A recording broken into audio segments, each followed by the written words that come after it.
बिस्मिल्लाहिर्रहमानिर्रहीम। अस्सलामु अलैकुम। मैं हूँ ख़ान ग़ुलाम मुस्तफ़ा बलोच और आप देख रहे हैं यूट्यूब चैनल हर्फ हकीकत। किराएदार ने मालिक मकान की ज़िंदगी कैसे बदली, एक सबक आमोज़ वाक़या, एक कहानी ज़रूर सुनिएगा और इससे सबक हासिल कीजिएगा। आप हमारे साथ जुड़े रहिए। एक पैगाम, अगर आप हमारे चैनल पर नए हैं और अभी तक आपने हमारे चैनल को सब्सक्राइब नहीं किया तो बराह करम हमारे चैनल को सब्सक्राइब कीजिए और साथ में लगे बेल आइकन को ज़रूर दबाइएगा ताकि आने वाली वीडियोस के लगातार नोटिफिकेशंस आपको मिलते रहें। वीडियो थोड़ी लंबी हो सकती है, बहरहाल बहुत ज़बरदस्त है कहानी। आइए चलते हैं कहानी की जानिब। वो गर्मियों की एक तपती दोपहर थी। दफ्तर से मैंने छुट्टी ली हुई थी क्योंकि घर के कुछ ज़रूरी काम निपटाने थे। मैं बच्चों को कंप्यूटर पर गेम खेलना सिखा रहा था कि बाहर बेल बजी। काफ़ी देर के बाद दूसरी बेल हुई तो मैंने जाकर दरवाज़ा खोला। सामने मेरी ही उम्र के एक साहब खड़े थे। अस्सलामु अलैकुम। उन्होंने निहायत मुहज़्ज़ब अंदाज में सलाम किया। पहले तो मेरे जहन में ख्याल गुज़रा कि ये कोई चंदा वगैरह लेने वाले हैं। उनके चेहरे पर दाढ़ी खूब सज रही थी और लिबास से भी वो चंदा मांगने वाले हरगिज़ नहीं लग रहे थे। जी फरमाइए, मैंने पूछा। आप ताहिर साहब हैं? जी, मैंने मुख्तसर जवाब दिया। वो मुझे रफ़ीक साहब ने भेजा है, ग़ालिबन आपको किराएदार की ज़रूरत है। मैंने कहा हाँ। मुझे अचानक याद आया कि मैंने दफ्तर के एक साथी ताहिर को बताया था कि मैंने अपना घर का ऊपर वाला पोर्शन किराए पर देना है। अगर कोई नेक और छोटी सी फैमिली उसकी नज़र में हो तो मुझे ज़रूर बताए, क्योंकि दफ्तर की तनख्वाह से खर्चे पूरे नहीं होते थे। मुझे अफसोस हुआ कि मैंने इतनी धूप में काफ़ी देर उसे बाहर खड़ा रखा। उसे 6 माह के लिए मकान किराए पर चाहिए था, क्योंकि अपना मकान वो गिरा कर दोबारा तामीर करवा रहे थे। मैंने 3000 किराया बताया, लेकिन बात 2000 पर पक्की हो गई।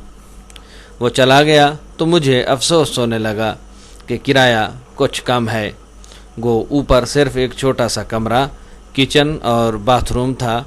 मुझे अपनी बीवी का धड़का लगा हुआ था कि उसे मालूम होगा तो शायद कितना झगड़ा करेगी, और वो ही हुआ। बकौल उसके 2000 तो सिर्फ बच्चों की फ़ीस है। मुझे उसने काफ़ी बुरा भला कहा और मैं चुपचाप सुनता रहा और अपनी किस्मत को कोसता रहा।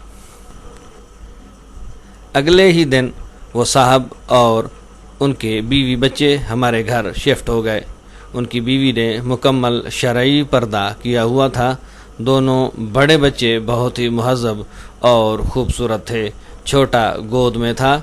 कुछ दिनों बाद एक दिन मैं दफ्तर से आया तो मेरी बीवी ने बताया कि मैंने बच्चों को किराएदार खातून से कुरान मजीद पढ़ने के लिए भेज दिया है। अच्छा पढ़ाती हैं। उनके अपने बच्चे इतनी खूबसूरत तिलावत करते हैं। मज़ीद कुछ दिन बाद जब मैंने उनके बेटे से तिलावत सुनी तो पहली मर्तबा मेरे दिल में ख्वाहिश उभरी कि काश हमारे बच्चे भी इतना अच्छा कुरान मजीद पढ़ें। एक दिन मैं बाहर जाने लगा तो अपनी बीवी से पूछ ही लिया कि वो पार्लर जाएगी तो लेता चलूं, क्योंकि पहले तो 2 महीने में 3-4 मर्तबा पार्लर जाती थी और उस महीने में एक बार भी नहीं गई थी। उसने जवाब दिया, पार्लर फजूल खर्ची है। जितनी खूबसूरती चेहरे पर 5 बार वज़ू करने, नमाज पढ़ने और तिलावत करने से आती है, किसी चीज़ से नहीं आती। अगर ज़्यादा ज़रूरत हो तो घरेलू इस्तेमाल की चीज़ों से ही चेहरे पर निखार रहता है।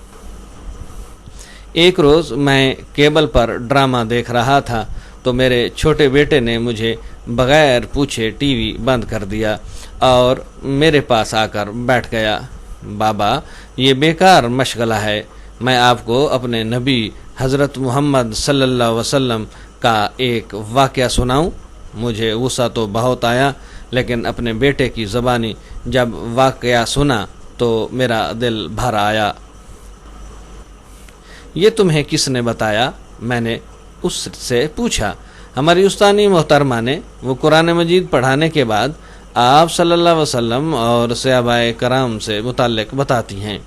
اپنے گھر کی اور بیوی بچوں کی تیزی سے بدلتے حالات دیکھ کر میں حیران ہو رہا تھا کہ ایک روز بیوی نے مجھے کہہ دیا کہ کیبل کٹوا دیں، کوئی نہیں دیکھتا، اور ویسے بھی فضول خرچی ہے اور اوپر سے گناہ بھی۔ چند روز بعد بیوی نے شاپنگ پر جانے کو کہا تو میں بخوشی تیار ہو گیا۔ اس نے کافی دنوں بعد شاپنگ کا کہا تھا، ورنہ پہلے تو آئے دن بازار جانا رہتا تھا۔ میں نے پوچھا کیا خریدنا ہے؟ جواب آیا چادر، برقع، نقاب۔ میں نے بے ساختہ کہا کیا؟ میں ہنسا تو وہ بولی پہلے میں کتنے ہی غیر شرعی کام کرتی تھی، آپ نے کبھی مذاق نہیں اڑایا تھا، اب اچھا کام کرنا چاہتی ہوں تو آپ کو مذاق کرنے کی سوجھ رہی ہے۔ میں کچھ نہ بولا۔